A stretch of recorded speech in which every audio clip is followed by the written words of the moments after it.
after Thanksgiving, maybe you're realizing how important boundaries are when it comes to family. And with December being such a crazy month and big month for gatherings, have you revisited what's important to you? Well, there's some good information about how to recognize and to handle those triggers. So we were talking about this a little bit.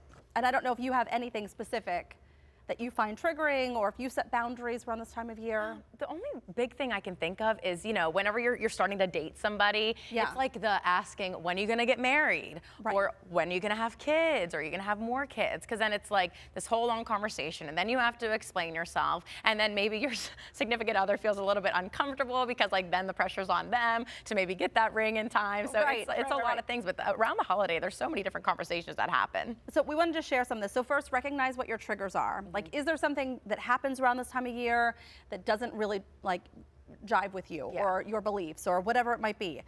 Get ahead of those triggers by making people aware of them. So this is like where the boundaries come into play. And if it's crossed, what is your plan? Yeah.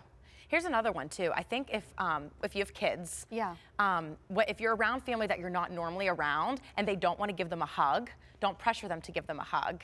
Don't be like, go give them a hug. Just be like, she doesn't want a hug right now. She's not feeling very comfortable yet, but it's taking a little bit of time for her to warm up. Let her go play. Here's a snack. Here's a cookie. Go have fun, and then maybe later. And I'm so glad you brought up the kids, because experts say that it's also important for kids to see parents setting those boundaries. So that they learn and mirror that behavior. They know what that looks like then. Yeah. I also don't make my kids eat all their food. Yeah. Yeah. That's another one. Right. All right. So we wanted to ask you about the boundaries that you set this time of year. And so we wanted to share some of those comments with you. Jennifer Smith, who comes on our show regularly, says set boundaries when topics come up that make you feel uncomfortable answering anything involving weight or body shaming. This was a big one. We had a lot of people respond saying this.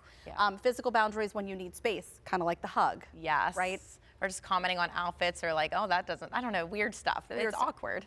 Okay, so let's see our next one.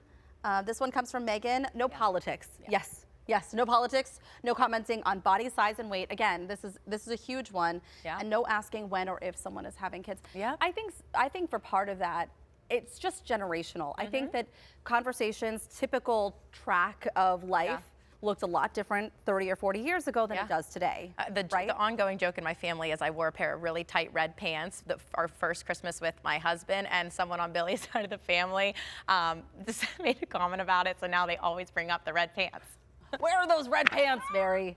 All right, let's see our next comment really quick. Emily says, no comments on what others choose to or not to eat. Because you never know what people are going through. We've talked a lot about this with Dr. Natalie Gentile too.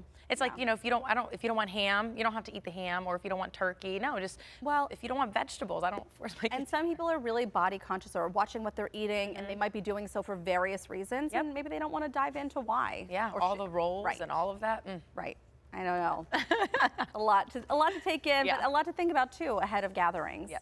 Well, still to come on Talk Pittsburgh, take your makeup look to the next level this holiday season. What steps you should start incorporating into your winter routine. We're going to dive into that coming up next.